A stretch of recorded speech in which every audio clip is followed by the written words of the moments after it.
स्वागत है दोस्तों आपके अपने YouTube चैनल ज्ञान जंक्शन 360 में। मैं लेके आया हूं आज जो सीटेट में बार बार 4 वैज्ञानिक आते हैं, जीन पियाजे, कोहलबर्ग, वाइगोस्की, चामस्की। तो सबसे पहले जीन पियाजे यानी कि जिन्होंने संज्ञानात्मक विकास का सिद्धांत दिया, उनका मानना था कि बच्चे जो है संज्ञान से सीखते हैं, यानी कि मीडिएटर होना चाहिए और वो उम्र बाई उम्र उनके इस तरह, इसलिए 4 अवस्थाएं दी उन्होंने। लेकिन उन अवस्थाओं से पहले हमें ये जानना है कि उनके 4 कंसेप्ट हैं जो कि बच्चे के लिए बहुत उपयोगी हैं और सी टाइप में यहीं से ही क्वेश्चन आते हैं। तो शुरू करते हैं। तो जीन पियाजे के 4 कंसेप्ट, अनुकूलन, केंद्रण, डिकेंद्रण, स्कीमा, संतुलन। ठीक, तो शुरू करते हैं, आगे आते हैं। तो सबसे पहले पियाजे। अब एक चीज तो आप ये समझिएगा, जैसे किसी के घर का नाम टोनी, बाहर का नाम अंकित और विदेश का नाम एनजी, ठीक है। तो कहने का मतलब यह है कि कैरेक्टर तो एक ही था, बात भी एक थी, सारी जो है उसके ऊपर ही घूम रहा था कैरेक्टर सारा। तो कहने का मतलब ऐसे ये है कि नाम बदल बदल के पूछता है, वो संज्ञानात्मक विकास कह दो, बौद्धिकवाद कह दो, रचनावाद कह दो, आत्मीकरण कह दो, स्कीमा कह दो, बात एक ही है कि बच्चे जो है स्टेप बाय स्टेप उम्र के हिसाब से सीखते हैं। सबसे पहले इन्हें विकासात्मक मनोविज्ञान के जनक कहा जाता है, विकासात्मक मनोविज्ञान के जनक। और एक होता है व्यवहारवाद के जनक, वो है स्किनर। तो बहुत ध्यान से पढ़िएगा।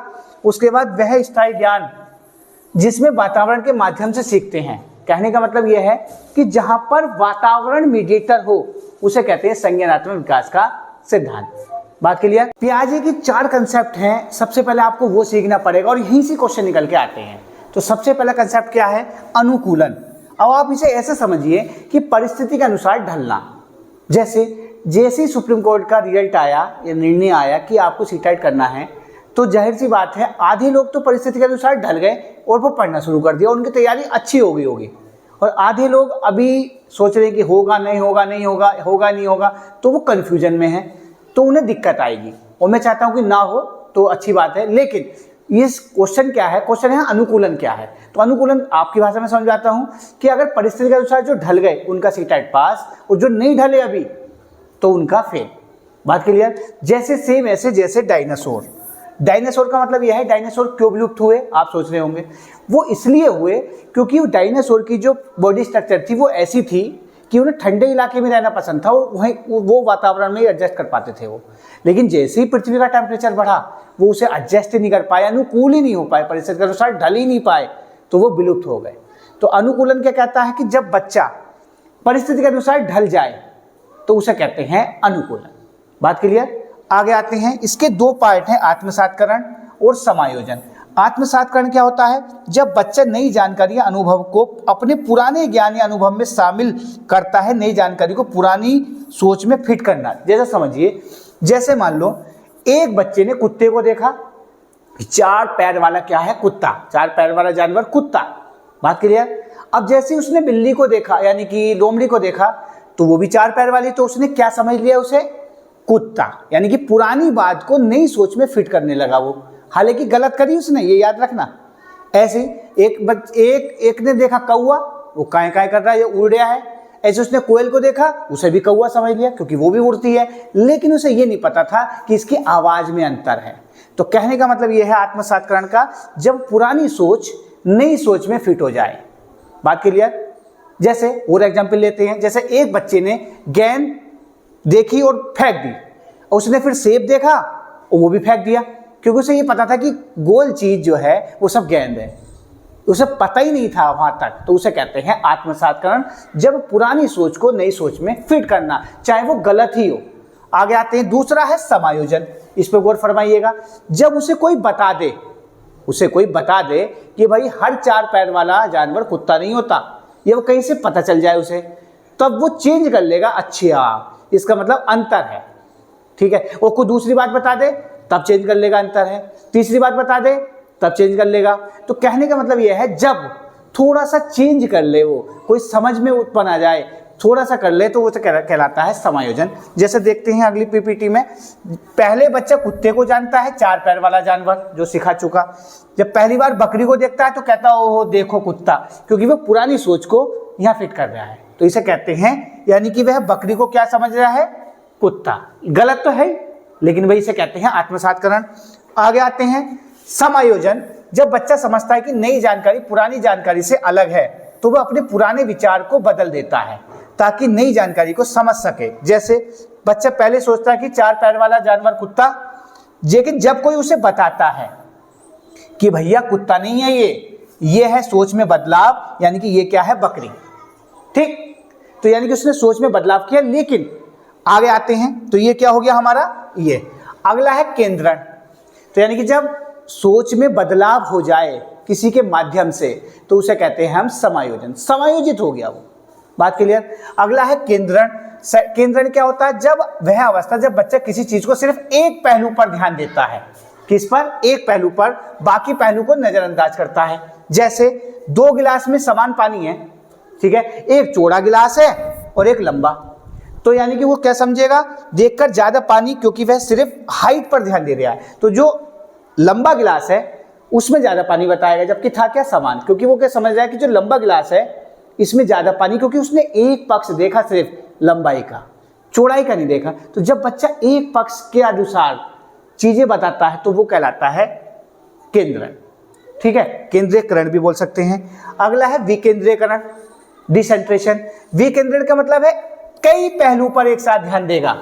जैसे मान लो उसने हाइट भी देखी, साथ साथ वो चौड़ाई भी देखने लगे, तो कई पहलुओं पर ध्यान देगा तो उसे पता चल जाएगा कि अच्छा ये तो समान मात्रा है भैया, हाइट के हिसाब से नहीं, चौड़ाई के, हाइट बेस सबके हिसाब से अगर देखेगा तो वो होता है विकेंद्रीकरण। ये उससे थोड़ा सा ऊपर है। तो आप अब मात्रा समान ही समझने लगा। अगला है हमारा स्कीमा संतुलन। देखो संतुलन का सबसे मेन है, यानी कि जब बच्चा पुराने ज्ञान और नई जानकारी के बीच संतुलन स्थापित कर लेता है तो उसे कहते हैं स्कीमा संतुलन। जैसे पहले हर जानवर क्या, कुत्ता, अब सीखने के बाद कुत्ता, बिल्ली, बकरी सबको अलग अलग समझने लगा। लेकिन आप कहाँ फंसोगे मैं बताऊं, आप फंसोगे समायोजन में और संतुलन में। वो क्यों, क्योंकि दोनों में बदलाव ही हो रहा है। लेकिन मेन चीज आपको बता दूं, अगर बदलाव अस्थायी हो तब तो वो हो गया समायोजन, और बदलाव स्थायी हो जा, बिल्कुल पक्का साफ अच्छा बिल्कुल समझ में आ गया उसके, तब वो है हमारा संतुलन। बदलाव हर बार चेंज होता हो सकता है, समायोजन हर बार चेंज हो सकता है, क्योंकि उसे कोई बता रहा है ना, और यहाँ पे क्या खुद सीख रहा है, वो खुद सीख के फाइनल बनाया, अच्छा बकरी ऐसे, कुत्ता ऐसे, बिल्ली ऐसे। तो मुझे उम्मीद है कि वीडियो अच्छी लगी होगी। लेकिन अब इसके आते हैं क्वेश्चन पर। क्वेश्चन क्या है, सबसे पहला, रीमा अपने छोटे भाई को देखती है और हर 4 पैर वाला जानवर को कुत्ता कहती है, लेकिन जब वह समझता है कि बिल्ली और कुत्ता अलग अलग हैं तो उसकी समझ में परिवर्तन आता है। यह किसका उदाहरण है, मैंने क्या बताया है। अब किसी ने बताया है कि कुत्ता और बिल्ली अलग अलग हैं, और कोई ना बताए, कोई अलग बात बताए, यानी कि चेंजिंग, बातों में चेंजिंग। और बातों में चेंजिंग का मतलब क्या है, समायोजन। और अगर वो बिल्कुल समझ विकसित हो गई तो वो क्या होता, संतुलन। तो इसका आंसर हो गया क्या, इसका उत्तर हो गया हमारा समायोजन। अगले पे आते हैं। एक बच्चा पहले मानता है कि सूरज चलता है क्योंकि वह शाम को डूब जाता है, बाद में वह समझता है कि पृथ्वी घूमती है, क्योंकि यहाँ पर प्रकृति में समझाया जा सकता है क्या है, पहले क्या है, चलता है क्योंकि शाम को डूबता है और सुबह उगता है, बाद में समझता है कि पृथ्वी घूमती है। तो बताओ इसका आंसर क्या होगा, यानी कि चेंजिंग हो रही है, कोई बता रहा है, अपना दिमाग का इस्तेमाल कर रहा है, गलत नहीं। अगर गलत है तो आत्मसातकरण, तो गलत तो है नहीं, कोशिश कर रहा है ना कि पृथ्वी घूमती है, तो इसका मतलब इसलिए ऐसा हो रहा है, यानी कि ये भी क्या हो गया, समायोजन।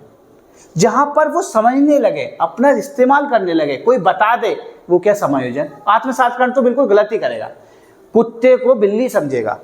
अगले पे आते हैं। एक बच्चा नई जानकारी को अपने पुराने अनुभव में जोड़कर समझने की कोशिश करता है, तो इसे क्या बोलते हैं, नई जानकारी को, यानी कि कुत्ते को बिल्ली समझना, यानी कि पुरानी सोच को नई सोच में फिट करना, यानी कि आत्मसातकरण। अगले पे आते हैं। कक्षा में 2 समान मात्रा वाले गिलास दिखाते हैं, एक लंबा और एक छोटा। छोटा बच्चा कहता है कि लंबे गिलास में ज्यादा पानी है। इसका मतलब क्या हो गया कि उसने एक पक्ष से देखा कि लंबे वाले में ज्यादा पानी, यानी कि कौन सा हो गया, केंद्रण। बात क्लियर। और अगर वो सारे पक्ष ले लेता तो समान पानी कहता, तो ये हो जाता कौन सा, विकेंद्रीकरण, जो ऑप्शन नहीं है। अगले पे आते हैं। एक जब बच्चा समझने लगता है कि भले ही आकार अलग है पर दोनों गिलास में पानी की मात्रा समान है, यानी कि कई पहलू से समझ लिया उसने, तो वो क्या हो जाता है, डिकेंद्रण। अगले पे आते हैं। पियाजे के अनुसार अनुकूलन में कौन कौन सी 2 प्रक्रियाएं शामिल है, ये तो पता ही है, आत्मसातकरण और समायोजन। अगले पे आते हैं, जब बच्चा किसी नई स्थिति में उलझन महसूस करता है और फिर धीरे धीरे धीरे सही निष्कर्ष पर पहुंचता है, तो वह कौन सी अवस्था है? वो है हमारी कौन सी? पहले असंतुलन, फिर अनुकूलन और फिर संतुलन। बात क्लियर? मुझे उम्मीद है कि अच्छी लग रही होगी वीडियो। अगले पे आते हैं, कक्षा में शिक्षक बच्चों को विभिन्न प्रकार के पौधों को दिखाकर यह सिखाते हैं कि सभी पौधे हैं पर हर पौधे की संरचना अलग अलग है। सभी पौधे हैं पर हर पौधे की संरचना अलग अलग है, तो बताओ किस में आएगा? ये आपको करना है, कमेंट्स में बताना इसका आंसर क्या है। अगले पे आते हैं, जब बच्चा किसी स्थिति को एक ही दृष्टिकोण से, तो कहने का मतलब एक का मतलब केंद्र है, और बहुत सारे दृष्टिकोण से तो दिकेंद्र है। और लास्ट क्वेश्चन है, बच्चा पहले भ्रमित होता है कि नई जानकारी पुराने ज्ञान से मेल नहीं खाती, यानी कि बेचारा समायोजित करने की कोशिश कर रहा था लेकिन मेल नहीं खाती, सोच समझकर अपनी समझ को बदलता है और सही निष्कर्ष पर पहुंचता है। तो बताइए पियाजे के किस सिद्धांत के अनुसार है? तो ये कौन सा है हमारा? सामाजिक अधिगम इनका है ही नहीं, व्यवहारवाद इनका है ही नहीं, नैतिक विकास इनका है ही नहीं, तो ये हो गया संतुलन। तो कैसी लगी वीडियो कमेंट्स में बताना, लाइक शेयर एंड सब्सक्राइब करें। Thank you.